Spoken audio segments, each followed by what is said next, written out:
জ্বালানি সংকট মোকাবেলায় রাজধানীর কয়েকটি শিক্ষা প্রতিষ্ঠানে পরীক্ষামূলকভাবে শুরু হয়েছে online class. Viqarunnisa Noon school and কলেজে সকাল ৯টা থেকে শুরু হয় অনলাইন ক্লাস।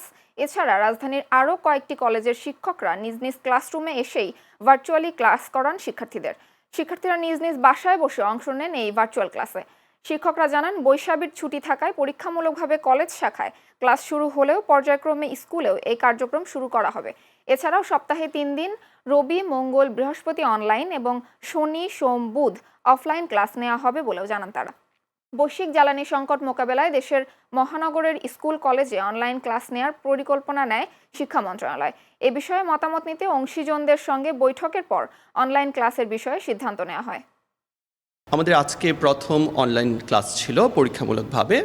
এক্ষেত্রে আমরা দেখেছি স্টুডেন্টদের মধ্যে যথেষ্ট আগ্রহ ছিল। আমরা ছোট ছোট গ্রুপে ভাগ করেছিলাম ক্লাস নেওয়ার সুবিধার্থে, যেহেতু আমরা জুম অথবা গুগল মিটের ফ্রি ভার্সন ব্যবহার করছিলাম।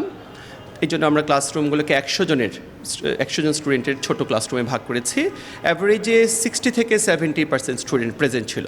এই পরিস্থিতিতে জ্বালানি সমস্যা নিরসনের জন্য যে অনলাইনের যে ব্যবস্থা করেছেন সরকার থেকে, তো এটা ফ্রুটফুল হবে যদি আমরা আসলে পর্যাপ্ত সুবিধাগুলো পাই প্রতিষ্ঠান থেকে ক্লাসগুলো নেওয়ার মতো করে। আর স্টুডেন্টরাও যদি বাসায় বসে উইলিংলি তারা ক্লাসগুলো করে, তাহলে অবশ্যই এটা ফ্রুটফুল হবে।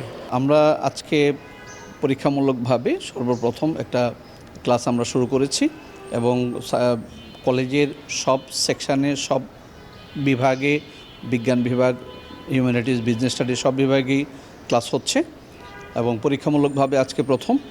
তো সেখানে ক্লাস সংখ্যা সব প্রতিষ্ঠানে তো একরকম না, তো আমাদের প্রতিষ্ঠানে অনেক বেশি, প্রায় 300-র উপরে ক্লাস সংখ্যা।